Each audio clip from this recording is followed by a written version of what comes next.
KBC की खास पेशकश नेता मांगे वोट।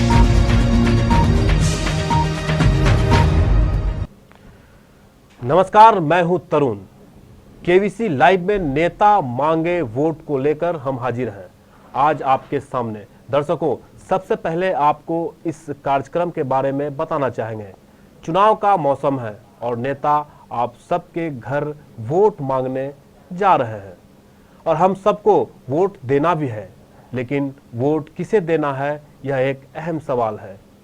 इसी सवाल के समाधान में हम इस कार्यक्रम के माध्यम से आपकी सहायता करने की कोशिश करेंगे। इस कार्यक्रम में प्रत्येक दिन प्रत्याशी या प्रतिनिधि होंगे आपके सामने, अपनी समस्या बताएंगे और नेता आपको जवाब देंगे। आपकी ओर से हम इन नेताओं से भी सवाल पूछेंगे, आप इनके जवाब भी सुनिएगा। फिर सबके जवाब सुनने के बाद ही आप यह निर्णय कीजिएगा कि वोट किसे दें। मेरा एक आग्रह होगा इस कार्यक्रम के माध्यम से कि इस चुनाव में जाति और धर्म से ऊपर उठकर राष्ट्र हित में मतदान कीजिएगा, ताकि हम सब मिलकर एक नए बिहार और एक विकसित कटिहार का निर्माण कर सके। इसी कड़ी को लेकर आज शुरू करते हैं। हमारे साथ दो प्रत्याशी हैं। एक प्रत्याशी राम लखन शाह जी, जो एक बार प्रमुख, दो बार प्रमुख और एक बार मुखिया भी रह चुके हैं। ये निर्दलीय प्रत्याशी के रूप में कटिहार विधानसभा से चुनाव लड़ रहे हैं। राम लखन जी, आपका इस लाइव प्रोग्राम में स्वागत करते हैं केबीसी के इस कार्यक्रम के तहत। और दूसरी तरफ आशीष मलिदानी हैं, जो जनता दल राष्ट्रवादी पार्टी के से चुनाव लड़ रहे हैं और युवा भी हैं। तो कई ऐसे अहम सवाल को लेकर इस कार्यक्रम के साथ हम हाजिर हैं। कटिहार विधानसभा क्षेत्र में कुल 2,42,000 के लगभग वोटर हैं, जिसमें कुल महिलाओं की संख्या 1,12,967 और पुरुषों की संख्या 1,29,031 और अन्य 11 है। 5 नवंबर को मतदान है। केबीसी के माध्यम से भी हम कटिहार के लोगों से अपील करेंगे कि 5 नवंबर को अपना मतों का प्रयोग जरूर करें। चलिए, सबसे पहले सवाल हम राम लखन शाह जी से करते हैं। सबसे पहले राम लखन जी बताइए कि कटिहार की जो मूल समस्याएं हैं, ये इसको आप किस तरह से देखते हैं? क्या मूल समस्या है? अभी कटिहार का मूल समस्या है कि आर्सेनिक पानी में बहुत ज्यादा है। लोगों को तरह तरह की बीमारियां फैल रही है, लोग परेशान हैं। आर्सेनिक मुक्त कटिहार को करना है, ताकि स्वच्छ पानी मिल सके। लेकिन ऐसा देखा गया है कि 2 वाटर फिल्टर सिस्टम भी बने हुए हैं। एक पहले 1970 के दशक में पानी टंकी का निर्माण किया गया था, और 2 ऐसे वाटर फिल्टर सिस्टम हैं जो लगे हुए हैं, वो अभी तक चालू नहीं हो पाया है। क्यों आपको वोट दे लोग? सबसे बड़ी बात यह है कि जो चालू नहीं हो पाया, ये तो माने कि हमारे पूर्व में जो नेता थे, जो विधायक थे, उनको तो चाहिए था कि जल्द से जल्द चालू करे, कि हमारा जनता जो है उसको पानी को, स्वच्छ पानी को पीकर अपना बर बीमारी नहीं हो। जनता को चाहिए। चलिए, आपके पास फिर लौटेंगे हम इस, और हमारे साथ जनता दल राष्ट्रवादी के जो आशीष कुमार बलिदानी हैं, उनसे जानेंगे। बलिदानी जी बताइए, लोग आखिर किस आधार पर आपको वोट देंगे? जो चुनाव का मौसम है, 5 नवंबर को वोट होना है। जी, आज मेरे ख्याल से राजनीति की सही परिभाषा त्याग और समर्पण होना चाहिए, लेकिन आज के इस युग में ग्लैमरस आ गया है। लोग पैसे और डर का भय दिखाकर, जातिवाद का दिखाकर वोट तो ले लेते हैं, लेकिन विकास के नाम पर कुछ नहीं। आज जैसे राम लखन शाह जी ने कहा कि पानी की समस्या है, तो पानी पीने की जितनी समस्या है, पीने वाली पानी की जितनी समस्या है, उससे कहीं ज़्यादा समस्या हमारे कटिहार का ये है कि हमारा कटिहार कटोरा जैसा है, और उस पानी को हम निकाल नहीं सकते हैं। बरसात के पानी को नहीं निकाल सकते हैं, बाढ़ के पानी को हम नहीं निकाल सकते लेकिन बरसात के पानी को नहीं निकाल सकते हैं, लेकिन जो पीने की पानी है वो सप्लाई लोगों तक तो होनी ही चाहिए। जो बिल्कुल होनी चाहिए, क्योंकि जल ही जीवन है। लेकिन हमारे पूर्व से जितने सांसद रहे हैं, विधायक रहे हैं, इस और कोई ध्यान नहीं है। बस उनको सिर्फ एक ही तरफ ध्यान है, किसी प्रकार हमको कुर्सी पाना है। त्याग और समर्पण नाम का कोई चीज किन्हीं में नहीं है। चलिए आशीष कुमार बलिदानी साहब, यहाँ पर आपको हम रोकते हैं और चलते हैं। हमारे संवाददाता इस वक्त शहीद चौक पर खड़े हैं। कई ऐसे मतदाता हैं जो इन नेताओं से सवाल करना चाहते हैं। कटिहार के उन जनप्रतिनिधि, उन नेताओं से भी सवाल करना चाहते हैं कि आखिरकार कटिहार के जो 22 उम्मीदवार इस चुनाव मैदान में खड़े हैं, किस आधार पर उन्हें वोट देंगे। इसको लेकर हमारे संवाददाता चलते हैं हमारे संवाददाता विनय झा के पास। जी विनय, से बात करना है। ठीक है, लाइन पे बनी रही। विनय, आपकी आवाज आ रही है? मेरी आवाज आप तक पहुंच रही है? हाँ, पहुंच। जी विनय, बताइए, इस वक्त आप सही चौक पर खड़े हैं, क्या स्थिति है और क्या लोगों का कहना है? जो हमारा ये खास कार्यक्रम लाइव शो चल रहा है, इसके लेकर हमारे दो प्रत्याशी इस वक्त हमारे साथ बैठे हुए हैं। क्या सवाल करना चाहते हैं लोग? आपके पास तो भी तो कभी कभी टीवी में नहीं देखे, टीवी के बाद देखे हुए क्यों आप वोट देना चाहते हैं? जी बताइए। मैं हम उसी को वोट देना चाहते, तो जो मेरा विकास करे मोहल्ला समाज का, उसी को वोट देना चाहते। तो आपके नजरों में अभी ऐसा कोई उम्मीदवार तय नहीं हुआ है जिसे आप वोट देना चाहते हैं? हाँ, इसी को है मोतो जी, उसी को वोट देना चाहते, इसलिए मोतो जी को वोट। मोतो जी को वोट देना चाहते हैं आप? हाँ, रामपाल का मोतो जी को। क्यों वोट देना चाहते हैं उनको आप? हाँ, मैं हूँ अभी, ठीक है।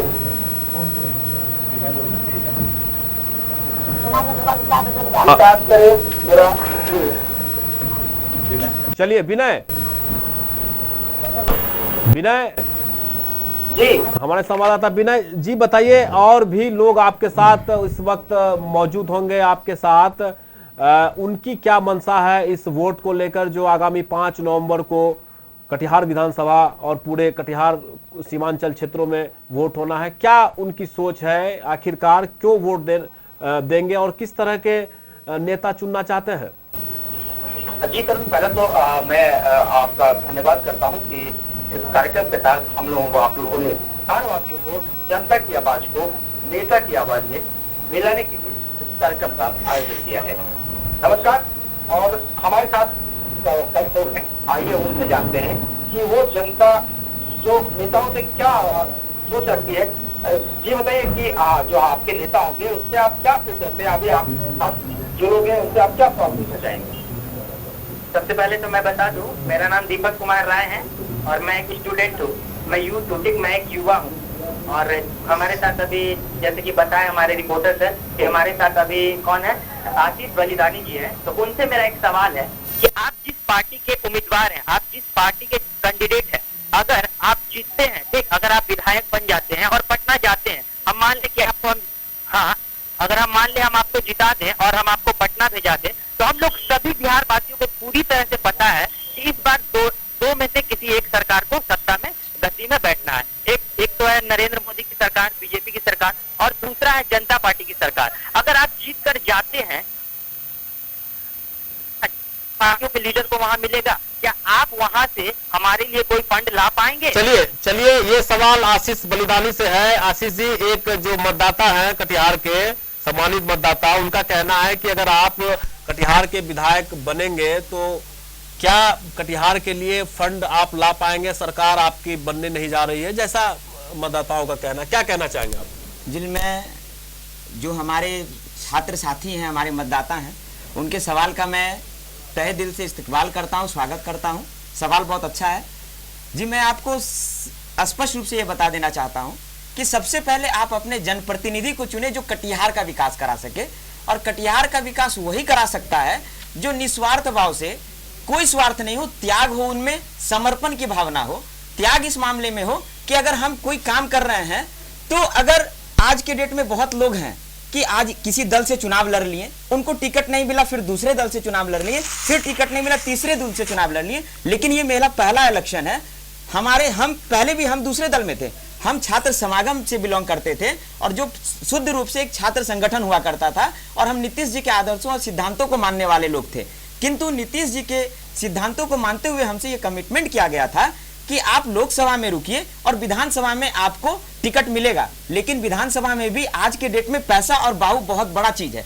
इसी चीज को मैं बदलना चाहता हूं कि पैसा और बाहुबल बहुत बड़ा चीज नहीं होता है। एक साधारण इंसान, लेकिन जिसके पास कोई पैसा नहीं, वो भी चुनाव लड़ सकता है। जो मतदाता थे उनका सवाल सीधे तौर पर था कि अगर आप कटिहार के विधायक होते हैं तो क्या सरकार की ओर से जो फंड है वो आप कटिहार के विकास के लिए ला पाएंगे? जी ये बिल्कुल, सवाल ये है। आपके नेता पे डिपेंड करता है। निश्चित तौर पे कटिहार का विकास के लिए हम लेके आएंगे फंड को, और जो मुख्यमंत्री होते हैं वो किसी पार्टी के मुख्यमंत्री नहीं होते, चलिए आशीष जी, बिहार और के इस वक्त मुख्यमंत्री हमारे होते हैं, साथ और उनसे हम पैसा लाने का काम करेंगे, फंड लाने का काम आइए करेंगे। इनसे भी जानते हैं कि जो एक मतदाताओं ने सवाल किया है कि आप भी एक निर्दलीय प्रत्याशी के रूप में कटिहार से चुनाव लड़ रहे हैं और 22 प्रत्याशी इस मैदान में है, सभी अपने अपने जीत के दावे कर रहे हैं, लेकिन 8 नवंबर को ही तय हो पाएगा कि आखिर कटिहार का ताज किनके सर बंधेगा।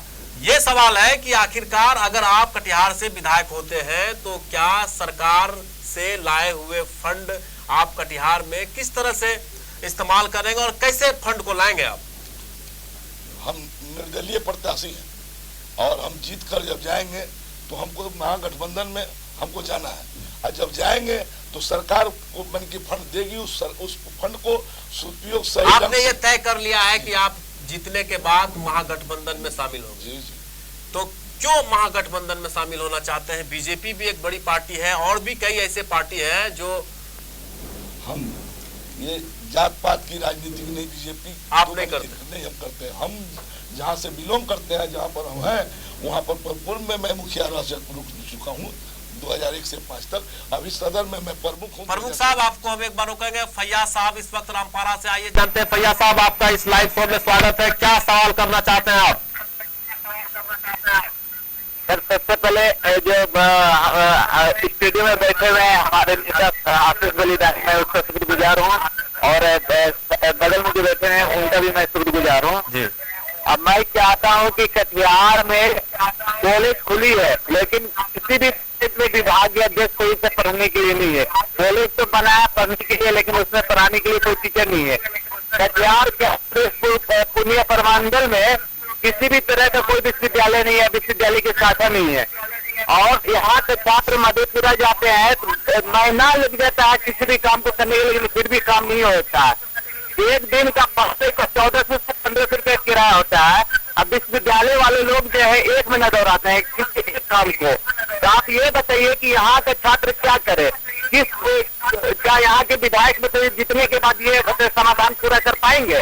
चलिए, बहुत बहुत धन्यवाद। ये सवाल रामलखन से जी आपसे भी, और आशीष बलिदानी, चूंकि आप छात्र युवा से भी बिलोंग करते हैं, जो समस्याएं हैं आपने भी इन जो छात्र हैं, जो मतदाता हैं, वो आपसे सवाल किया, आपने सुना है, क्या समाधान हो सकता है इसका? उसका समाधान है कि जीतने के बाद जो है जैसे भी होगा कटिहार में ले आकर कटिहार विधानसभा में कॉलेज को लाएंगे, और अपने जितने छात्र छात्राएं हैं उनको हम मनी की जो यहाँ पर पढ़ेगा उसको पढ़ाने के लिए दूर नहीं, मधेपुरा जाने में पता। लेकिन यूनिवर्सिटी तो मधेपुरा में बनाई गई है, यूनिवर्सिटी कटिहार में भी बनाने के मैं प्रयास करूंगा, ये आप दावे कर रहे हैं? दावा कर रहा हूँ। आशीष जी, आप भी छात्र युवा के नेता भी रहे हैं और लोगों से भी आपकी काफी उम्मीदें हैं। जैसा कि आपने अभी एक मतदाता है, उन्होंने कहा कि कटिहार में कॉलेज है लेकिन पढ़ाने की व्यवस्था नहीं है, यहाँ से लोग मधेपुरा जाते हैं जो यूनिवर्सिटी है। तो इस दिशा में क्या आप इन मतदाताओं के लिए, इन छात्राओं के लिए आप कर पाएंगे जब आप विधायक बनेंगे कटिहार? सबसे पहले फैयाज खान जी को मैं धन्यवाद देता हूं कि उन्होंने इस तरह का क्वेश्चन कहा है जो छात्रों से जुड़ा हुआ है। मैं आपके माध्यम से, केबीसी के माध्यम से तमाम कटिहार वासियों को बताना चाहता हूं कि छात्र हित में मैंने 30 जुलाई 2013 को इसी मेमोरेंडम को लेकर डीएस कॉलेज की में जब वीसी आए हुए थे तो उनके पास मैं गया था और वहां अपनी मांगों को रखना चाहा था, तो जबरन डीएस कॉलेज के प्राचार्यों ने मिलकर मुझे वहां से खदेड़ा था। मैंने छात्र हित की बात कही थी, वहां की जो समस्याएं हैं उसकी बात कही थी, और उन्होंने मुझे खदेड़ने का काम किया था, जिसे सभी अखबारों ने, आपके न्यूज चैनल ने प्रमुखता से दिया था। मैं उस समय भी समाधान क्या हुआ? और आज भी आशीष बलिदानी जी, यहाँ के लोग, यहाँ के छात्र समाधान के बारे में सोचते हैं। समाधान ये है कि मैं से यूनिवर्सिटी की शाखा कटिहार में बीएन मंडल यूनिवर्सिटी की शाखा खुले, इसके लिए सबसे पहले हमारी छात्र संगठन ने आवाज बुलंद किया था। उसके बाद राजनीति रोटी सेकने के लिए अन्य संगठनों ने इसको अपने रूप में जोड़ दिया, क्योंकि ये बहुत बड़ा मुद्दा है, छात्रों से जुड़ा मुद्दा है। और निश्चित तौर पे जब हम कोई पद में नहीं है और हम इस मुद्दा को उठा सकते हैं, तो निश्चित तौर पे अगर हमको कटिहार के छात्र युवा अगर वो शक्ति देते हैं, तो निश्चित तौर में कटिहार में यूनिवर्सिटी खुलेगा और कटिहार का वो रूप और वो रंग होगा कि कटिहार के छात्र पूरे भारत ही नहीं बल्कि विश्व में अपना परचम लहराएंगे।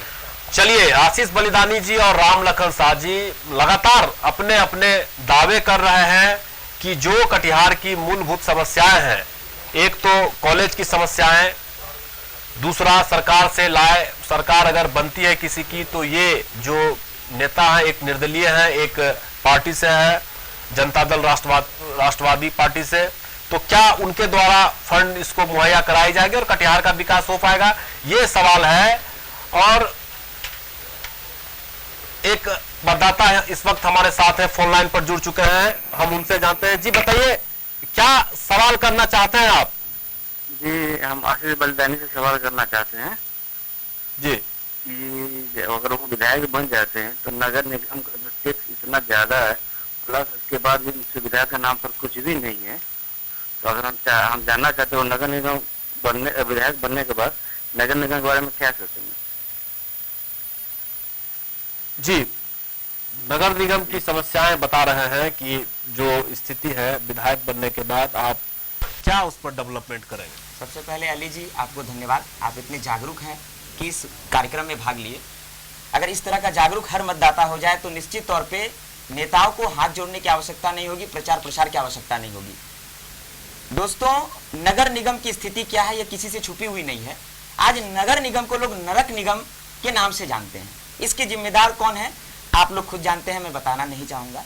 लेकिन जैसे ही मेरे हाथ में पावर आती है, जब मैं किसी पोस्ट में नहीं हूं, मैं हर क्षेत्र में, किसान हो, मजदूर हो, छात्र हो, नौजवान हो, हर क्षेत्र में मैं आवाज बुलंद करते आया हूं।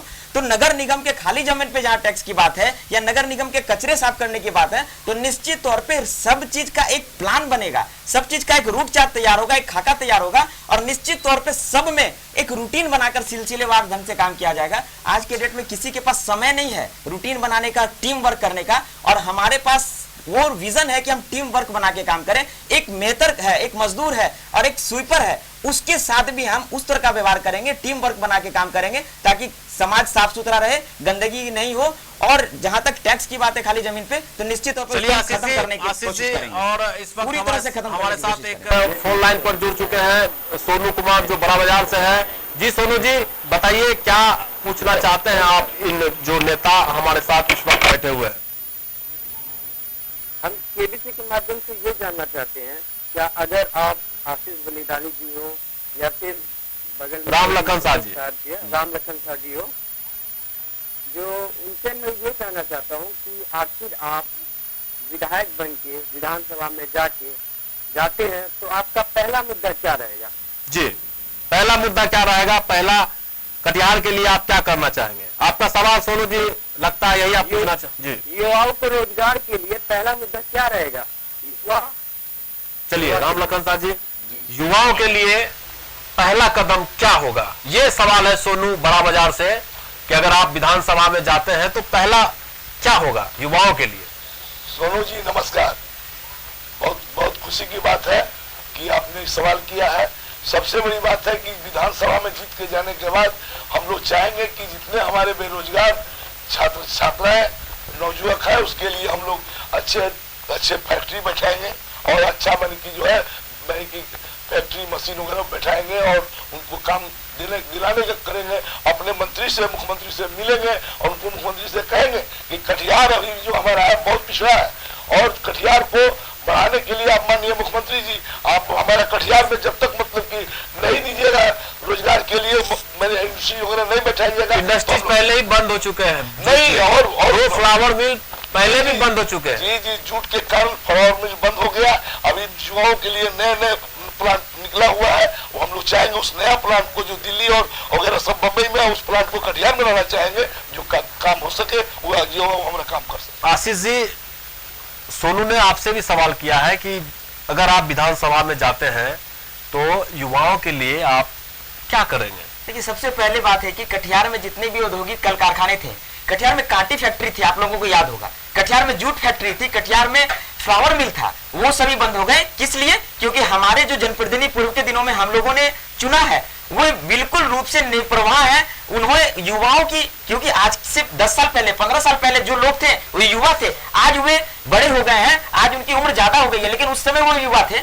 तो मेरी पहली प्राथमिकता होगी जो बंद पड़े कल कारखाने हैं, जूट मिल की जो समस्या है वो 100% समाप्त हो, फ्लावर मिल की जो समस्या है वो समाप्त हो, और कांटी फैक्ट्री जो बंद पड़ गया है या समाप्त हो गया है, तो पुनः इस प्रकार के कल कारखाने को हम विकसित इस पर आप बल करेंगे। सोनू जी, ये आपका, सोनू जी, ये जो आपने अभी इस वक्त सवाल आपने जो पूछा था, मुझे लगता है कि इन नेताओं से आपको इसके जवाब मिल गए हैं। हम आपको बता दें, नेता मांगे वोट, यह कार्यक्रम हर दिन 9 बजे केबीसी लाइव में आप देख सकते हैं उन नेताओं के साथ जो आज कटिहार विधानसभा क्षेत्र के उम्मीदवार हैं और कटिहार के लोगों का प्रतिनिधित्व करना चाहते हैं। ऐसे नेता हमारे साथ होंगे, आपके सवाल होंगे और यहां बैठे हमारे साथ ये नेता आपको आपके सवाल के जवाब देंगे।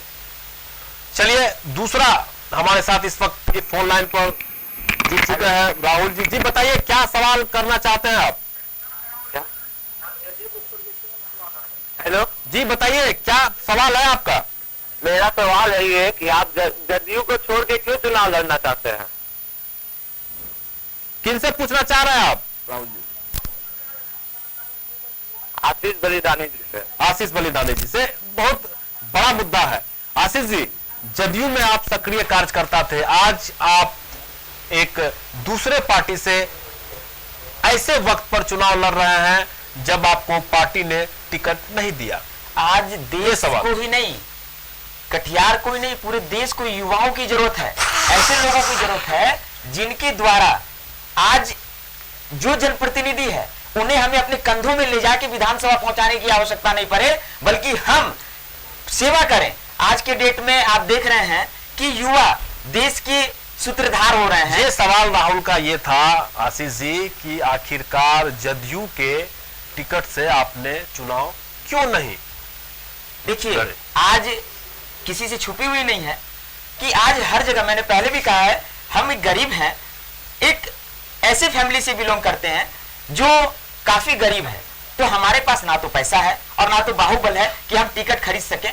अब बहुत से ऐसे पार्टी होते हैं जो पैसे के बल पे बहुत लोगों को टिकट दे चुके होते हैं। चलिए आशीष जी, तो मेरा मैं ये कहना चाहता हूं कि आज अगर आम आदमी अगर राजनीति में नहीं आता है तो लोगों को राजनीति से विश्वास उठ जाएगा। अच्छे लोग राजनीति में कैसे आएंगे? तो पैसे को खत्म करने के लिए, बाहुबल को खत्म करने के लिए हमें राजनीति में आना पड़ा। ये मुझे लगता है कि इसलिए आप जदयू को छोड़कर जनता दल राष्ट्रवादी से चुनाव लड़ रहे हैं। बिल्कुल, पैसे और बाहुबल को खत्म करने के लिए हमको इलेक्शन लड़ना पड़ा। क्या जदयू में पैसे और बाहुबली का चलता है जिसकी वजह से आपको टिकट नहीं मिला? आप एक सक्रिय सदस्य रहे। बिल्कुल बिल्कुल बिल्कुल, ये सवाल आपका बहुत अच्छा है। अगर ऐसा नहीं होता तो मुझे टिकट मिलता और मेरे जैसे समर्पित कार्यकर्ता और भी जदयू में कई लोग थे, उन्हें भी मिल सकता था, लेकिन जो जदयू में नहीं थे, दूर दूर तक निशान नहीं था, उन्हें टिकट मिलना इस बात का सूचक है। चलिए, ये सवाल जो मतदाता अभी कर रहे थे आशीष बलिदानी से, शायद उनको जवाब मिल गया होगा। हम आपको बता दें कि हमारा खास कार्यक्रम नेता मांगे वोट हर दिन हर रात 9 बजे सीधा प्रसारण आप देख सकते हैं केबीसी लाइव न्यूज पर।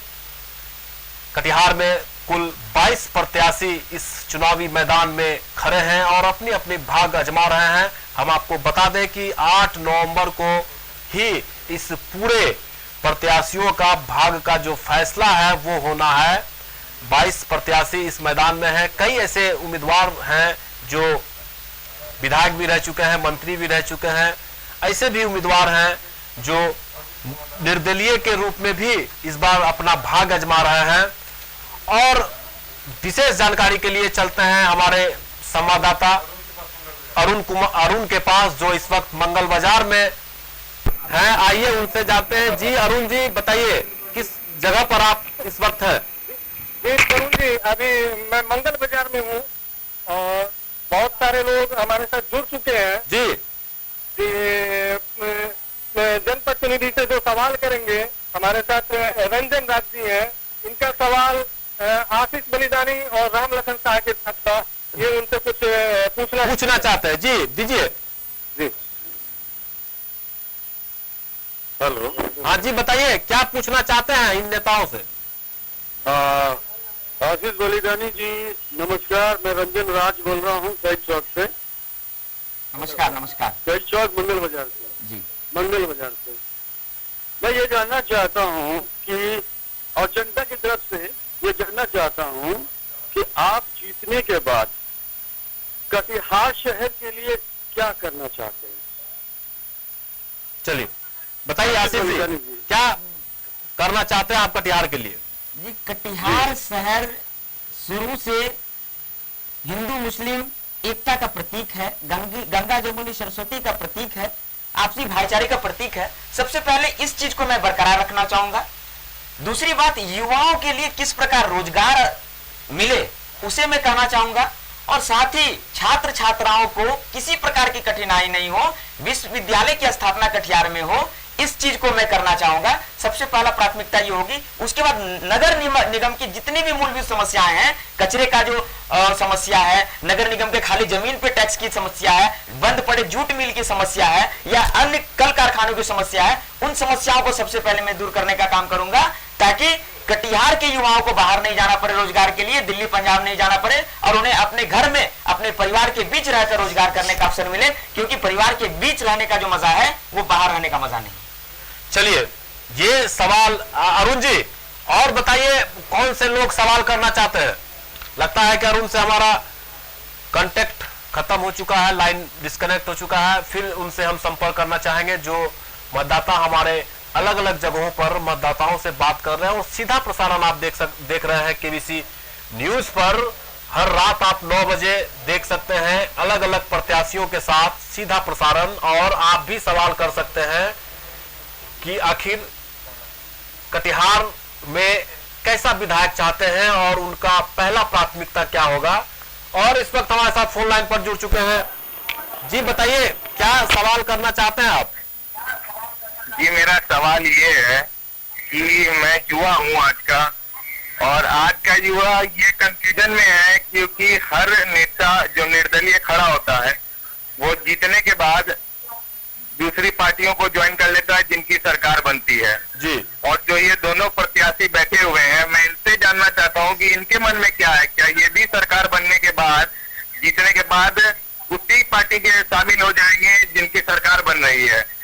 जरा इसे क्लियर करें। रामलखन जी, या निर्दलीय सवाल है कि आखिरकार जो निर्दलीय उम्मीदवार चुनाव जीतते हैं, तो क्या उनका सवाल था कि किस पार्टी में आप ज्वाइन करेंगे जिसकी सरकार बनेगी उसकी, या पहले से कोई माइंड सेटअप है कि मुझे इसके साथ जाना है? अभी तो कुछ तय नहीं हो पाया है कि किसकी सरकार बनने जा रही है। इस परिस्थिति में आप क्या करेंगे? मैं नमस्कार भाई, मैं बता रहा हूँ कि मैं निर्दलीय जीत कर जाऊंगा। यदि आप सब जनता का आदेश होगा कि नहीं, आप मन की है कोई पार्टी में जाकर मिलकर आप जाकर सरकार जो बन रही है उसमें आप जाकर मिलिए और मिलकर विकास कीजिए तो करूंगा, अन्यथा मैं निर्दलीय होकर जो लोग और करते आ रहे हैं वो विकास मैं खुद करूंगा। और तिवारी जी इस वक्त हमारे साथ फोन लाइन पर जुड़ रहे हैं, आइए इनसे भी जानते हैं। तिवारी जी बताइए, क्या सवाल है आपका इन नेताओं से जो इस वक्त हमारे साथ बैठे हुए हैं? मेरा सवाल आशीष बलिदानी जी से है। जी, मेरा सवाल ये है कि वह जदयू में थे, अब वह जनता दल राष्ट्रवादी से चुनाव लड़ रहे हैं, तो यानी अर्थात वो अब जदयू के नीति के विरुद्ध चुनाव लड़ रहे हैं। चलिए, तो जनता कंफ्यूज है कि वो किसके विरुद्ध चुनाव लड़ रहे हैं। चलिए, जनता कंफ्यूज है कि आप किसके विरुद्ध चुनाव लड़ रहे हैं। जदयू के आप सक्रिय कार्यकर्ता रहे हैं और अब जनता दल राष्ट्रवादी पार्टी से आप चुनाव लड़ रहे हैं।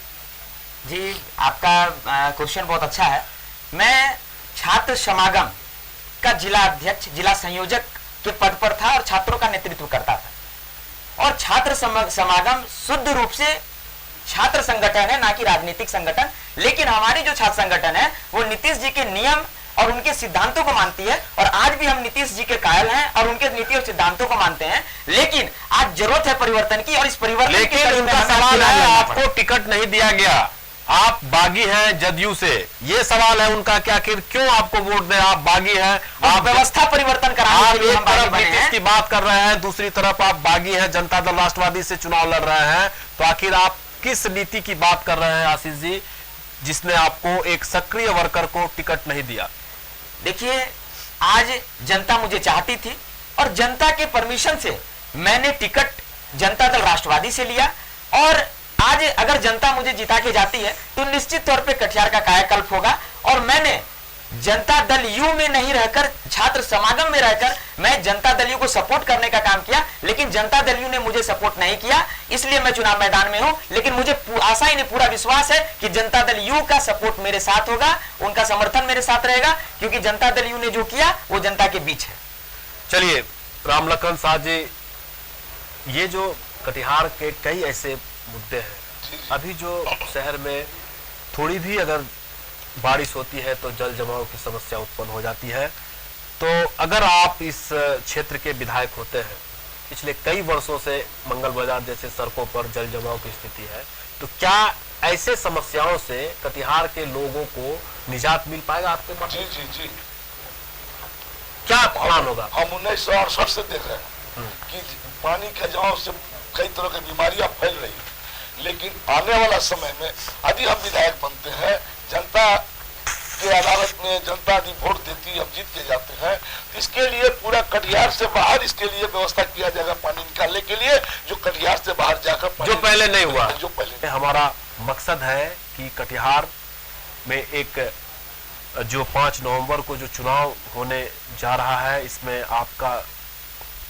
जो वोट का अधिकार है वो पूरी तरह से हो और कटिहार में एक विकसित विधायक के रूप में कटिहार का प्रतिनिधित्व करें, ये हमारा मकसद है। और हम कटिहार के जनताओं से भी अपील करते हैं कि ज़्यादा से ज़्यादा संख्या में अपना बहुमूल्य वोट का प्रयोग करें। 5 नवंबर को घर से निकलें और आप वोट अवश्य करें। और लगातार हमारे साथ फोन लाइन पर जुड़ रहे हैं। हम आपको बता दें कि हमारा लाइव शो हर रात 9 बजे आप देख सकते हैं केबीसी न्यूज लाइव पर, नेता मांगे वोट। इस वक्त हमारे साथ और एक मतदाता जुड़ चुके हैं। जी बताइए, क्या सवाल करना चाहते हैं, क्या नाम है आपका? मेरा नाम अजय हुआ जी अजय जी बताइए, क्या मुझे आज में से कुछ जानना है आसिफ रहमान जी से। हाँ जी बताइए। जैसे अभी वो सर उसने बोला कि जैसे कि मैं मतलब राष्ट्रीय जनता से हूँ, अब सपोर्ट में जो जनता भी करेगी, हाँ हाँ, तो वो फिर वो पार्टी क्यों छोड़ा वो? चलिए, पार्टी आपने क्यों छोड़ा? अजय जी ने सवाल किया है आशीष जी कि पार्टी आपने क्यों छोड़ा? अगर जनता दल यू आपको सपोर्ट कर रही है, जीतने के बाद आप जनता दल यू को सपोर्ट करेंगे, तो आपने आखिर पार्टी क्यों छोड़ा? ये सवाल है अजय जी का। मैंने ये नहीं कहा, मेरा कहने का मतलब था कि जनता दल यू के जो वोटर्स हैं वो मेरे साथ हैं, वो मेरे साथ गोलबंद है, क्योंकि मैंने जनता दल यू में रह के जनता दल को कितना मजबूत करने का काम किया, ये जनता के बीच है। और सबसे बड़ी बात है कि मैं जनता दल राष्ट्रवादी से प्रत्याशी हूं और जनता दल राष्ट्रवादी के साथ रहूंगा। और हमारी पार्टी पूरे बिहार में 150 सीटों पे लड़ रही है और सबसे ज्यादा मैं शुक्रगुजार हूं बिहार के पूर्व मुख्यमंत्री सतीश प्रसाद सिंह जी का और जनता दल राष्ट्रवादी के राष्ट्रीय संयोजक अशफाक रहमान साहब का, जिन्होंने पूरे बिहार में 50% सीटों पर युवाओं को टिकट देने का काम किया है, जो किसी भी पार्टी ने नहीं किया है। और मुझे आशा ही नहीं, पूरा विश्वास है कि हमारी पार्टी अच्छा सीट जीत कर लाएगी। और जब अच्छा सीट जीत कर लाएगी, आपका कहना, आपका आशीष जी आपका कहना है कि आप जदयू में सक्रिय थे, वैसे वोट आपके साथ गोलबंद है, आपका ये कहना है जी अजय जी। और रामलखन जी, आप इस राजनीति में बहुत दिनों से हैं, आप 2 बार प्रमुख वर्तमान में भी हैं और मुखिया भी रह चुके हैं।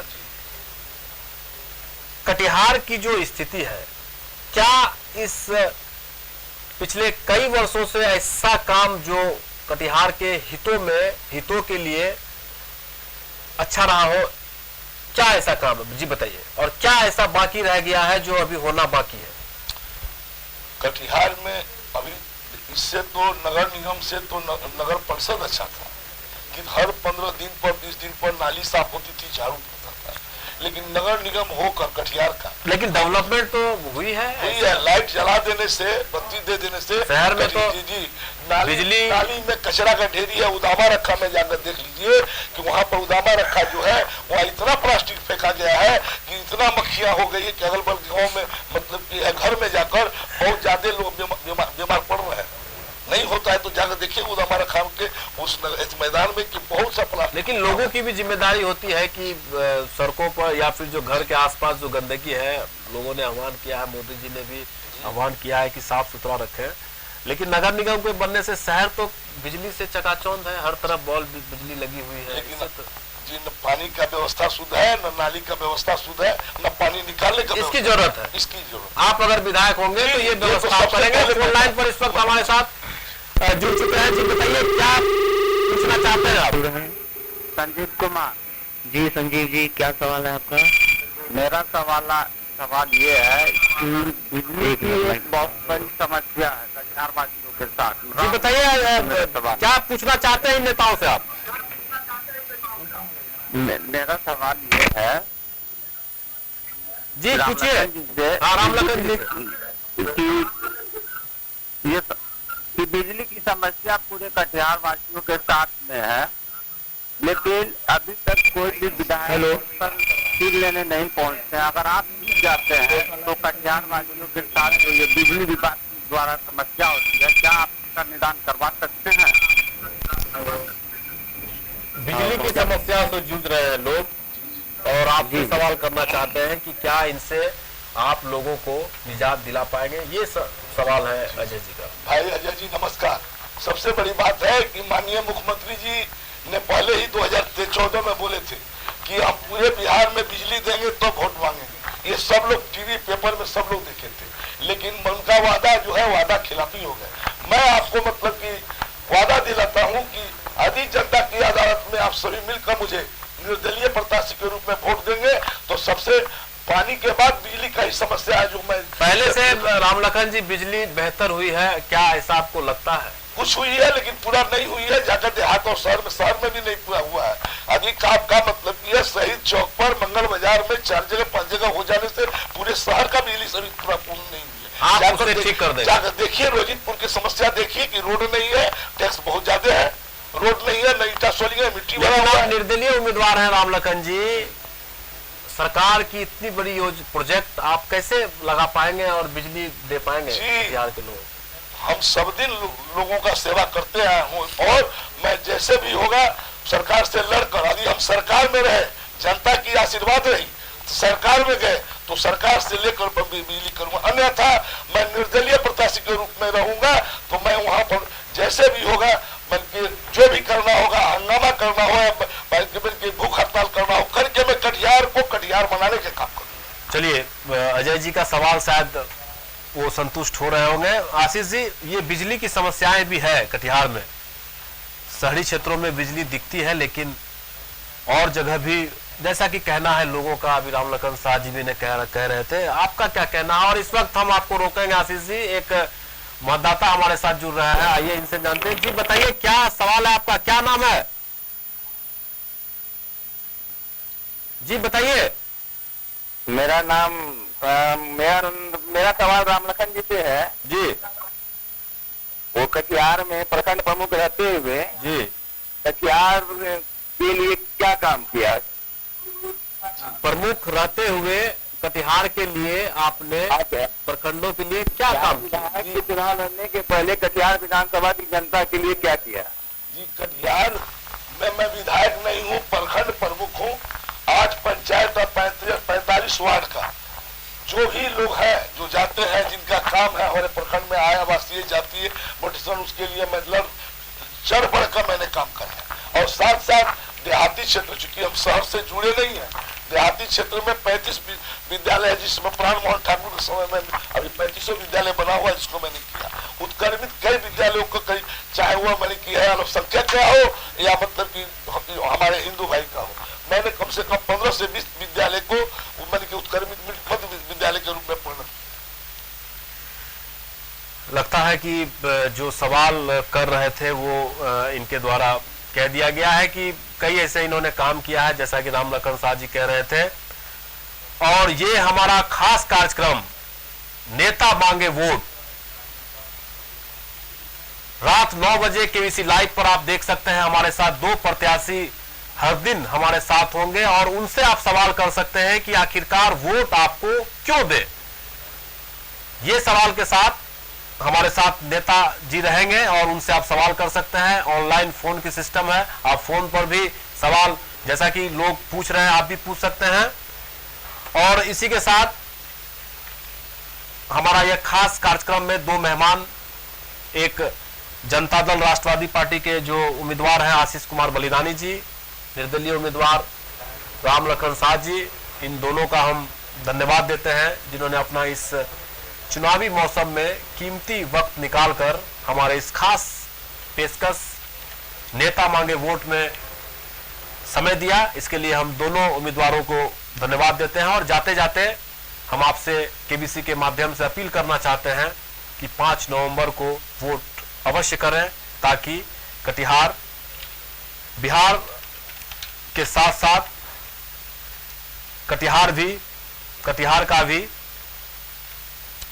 उम्मीदवार नेता जो विधायक बनेंगे वो अच्छा चुना जाए।